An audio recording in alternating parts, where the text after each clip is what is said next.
welcome to the Monday edition of Talking Football, where we cover all the events from the Premier League and the Bundesliga, and there's so much to talk about. With me here in the studio, our football analyst Amit Leventhal and I24 News Michael Friedman. We'll take a look at all the reactions from the press. And on our show today, we see how Anfield bid farewell to one of its greatest heroes. We ask what Chelsea should do in the summer to become even better. And we ask what the future holds for Borussia Dortmund. All this and much more coming up. Let's get started. We begin in England, and in the previous decade, anytime Manchester United and Arsenal faced off, there were very high tensions around. Roy Keane and Patrick Vieira didn't have to go on the pitch in order to pick up a fight back then, but the good old days are long gone, and now the match between the Red Devils and the Gunners is just another game. It ended in a 1-1 draw, meaning Arsenal almost certainly lose the chance of finishing the season in second place. The home team took the lead at Old Trafford as Ander Herrera put them up front on the half-hour mark.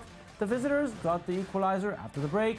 Arsenal is now almost sure of the third place, which means they qualify directly to the group stage of the Champions League. Manager Arsene Wenger would love to avoid the strains of the playoff stage. It takes the pressure off the holidays, during the holiday period, and in the preparation especially, because you have always that in mind when you prepare, and so it will be great when we do it, but it's still to do. But we have 2 home games. Let's focus on the next one. We can secure that on Wednesday night against Sunderland.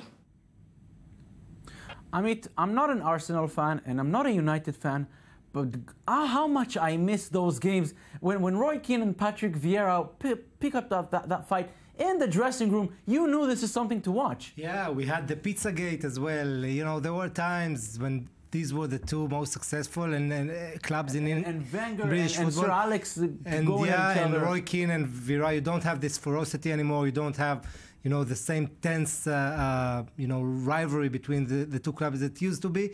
But, it's still 2 big clubs, next season they both are aiming to challenge for the title.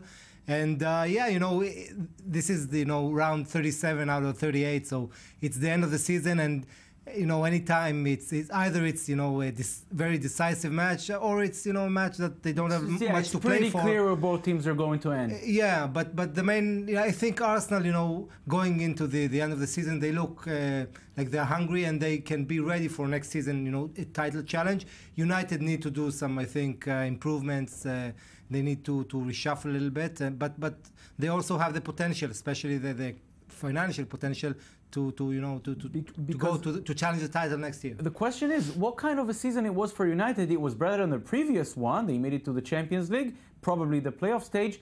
But then when you bring Van Gaal and other big names like Falcao, like Di Maria, you aim higher. Yeah, definitely not a good season for United. They did the minimum, getting to the Champions League via 4th place, not challenging, not any title, not the cups. They were even not in Europe, so they didn't have any distraction this year. And we must not forget they spent I think it was 165 million pounds this summer. It's more than Real Madrid. Each summer in their history they never paid so much. So United didn't get the reward to Falcao, Di Maria, these great players that were brought in. And they did the minimum, with the Champions League, but in terms of the football as well, it was looking for more. Yeah, it was shallow. It was not good enough. And Van Gaal's big test will be next season when people will not, will test him more and I think will be more harsh on him. And Michael, what's the press take on this former clash of the Titans? Yes, the press believed that there was the lack of passion from the good old days, as you guys mentioned. It was something missing there. The Guardian headlines read, Manchester United own goal misery gives Arsenal edge for 3rd place. So the fight for the 2nd to 4th spot is still underway, and the draw obviously benefits Arsenal, but neither team truly shined. But Arsenal's Arsene Wenger has been given some positive by the press, saying that he was, more adventurous with the switch. But the big question and everything is going to be about, what can really happen next season? Who's going to shine? Who's going to make the summer signings? And both teams are going to have a lot of pressure to do well next year. Yeah, who's going to challenge Chelsea? Let's remember one more thing. Arsenal can still win a title this season. Now to the emotional story of the weekend, that of Steven Gerrard. He still has one more game to play as a Liverpool player, but it was the final game in Anfield that felt like a real farewell. One of the biggest symbols this club has ever seen said goodbye to the place where he was born and raised. Michael Friedman with the story of Stevie G, who may soon play elsewhere, but will always be a Liverpool man.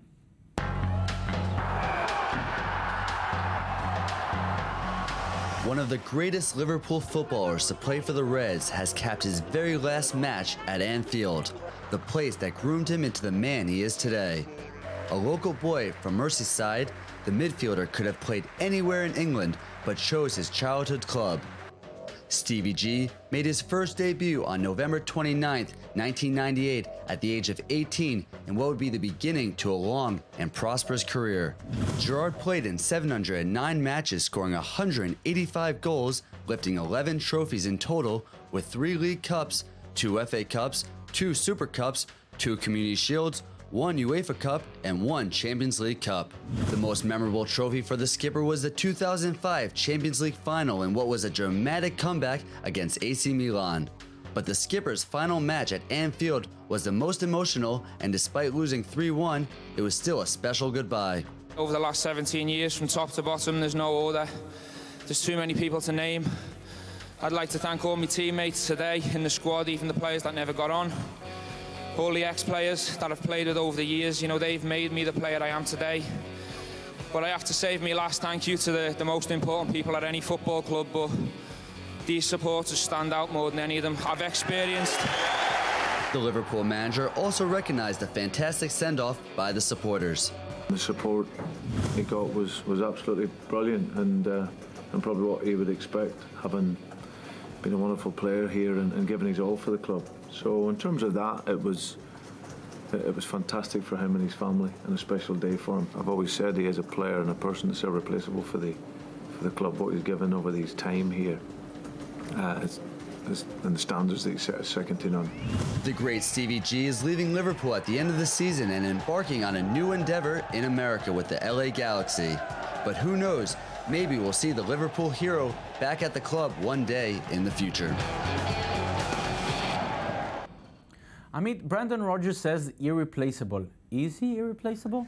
I think that's the manager. He knows what he's saying. We tend to look on the pitch, but off the pitch, I think Gerrard will be missed more. Especially if we look on his form the last year when he was not, at the peak of his game. He still was the leader, in the dressing room, in the training pitch. He was the guy that all the young players are looking at, with and trying to imitate. And I think he will be missed, but Liverpool, I think, need really an overhaul. They need a real overhaul. They have problems everywhere on the pitch. Sturridge will not start next season because he's injured. He was operated. They need another, attacker or maybe 2. They need strength in midfield and defense. Goalkeeper. Everywhere you look, Liverpool is in big trouble now. They will play in the Europa League probably next season, so it won't help them compared to 2 years ago when they could challenge the title, but they didn't play in Europe. They need to do a big signing, and we don't know still if Rodgers will continue. That's a big question to this point. So we need to wait. And Michael, a press take on this farewell from Gerrard to Anfield? It's a huge farewell. It could be years, decades for someone to replace the great Stevie G. The Telegraph headlines read, with Steven Gerrard leaving Liverpool, club finds itself in urgent need of another spiritual leader. Because truly, Gerrard is more than just a great footballer. He's an icon to the club.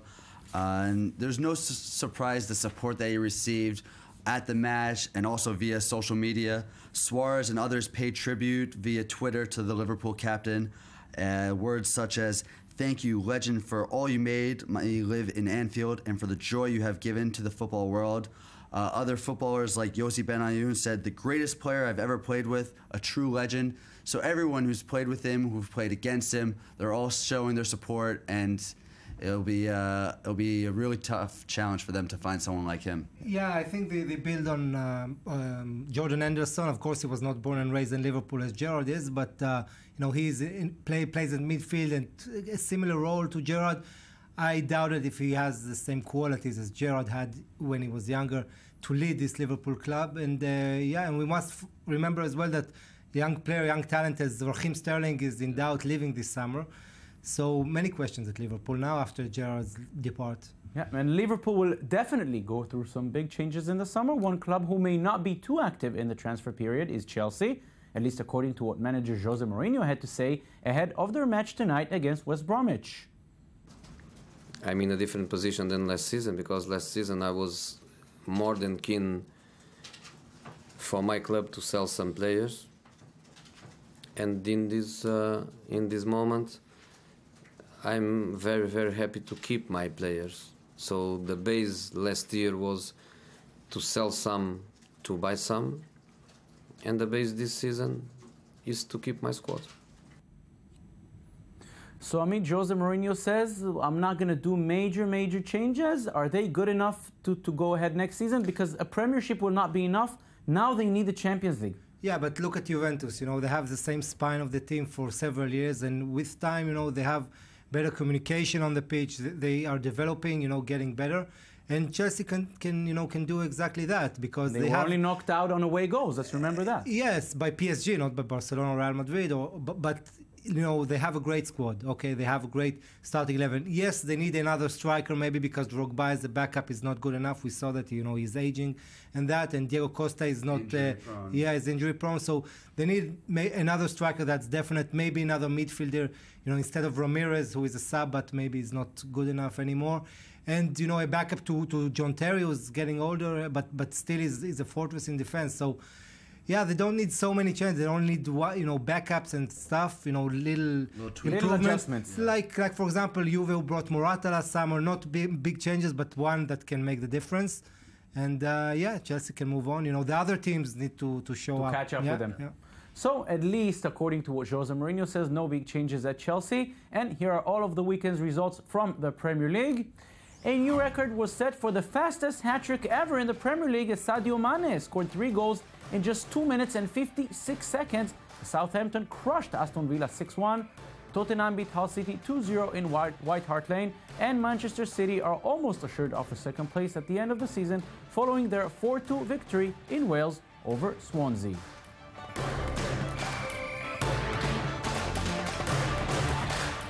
Chelsea, who will play later tonight in West Bromwich, have already clinched the championship a few weeks ago. The Blues are first with 84 points. Manchester City are second. Arsenal are third, 5 points behind the Citizens and with a game in hand. But only if they win twice and City lose on the final match day will the Gunners climb to second.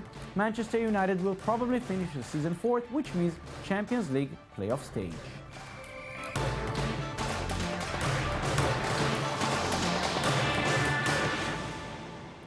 On to Germany now, where the championship was decided long ago and now almost everything is pretty much settled.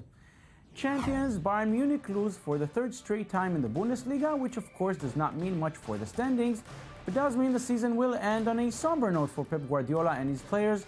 This time the Bavarians lose 2-1 in Freiburg. Borussia Mönchengladbach assured themselves of a spot in the Champions League group stage with a 2-0 win in Bremen. And just 2 weeks before the two meet in the German Cup final, second place Wolfsburg beat Borussia Dortmund 2-1. With one more match to go, Bayern Munich are at the top with 76 points, 8 more than Wolfsburg in second. Mönchengladbach can still catch up with the Wolves if they win on the final match day and Wolfsburg lose. Bayer Leverkusen, who beat Hoffenheim at home, will finish the season in 4th place, which means they will play in the Champions League knockout stage. Big changes maybe for Borussia Dortmund coming up, Amit? They say Dortmund that they will not do many changes. Only 2-3 players will leave. Probably Mkhitaryan is one of them.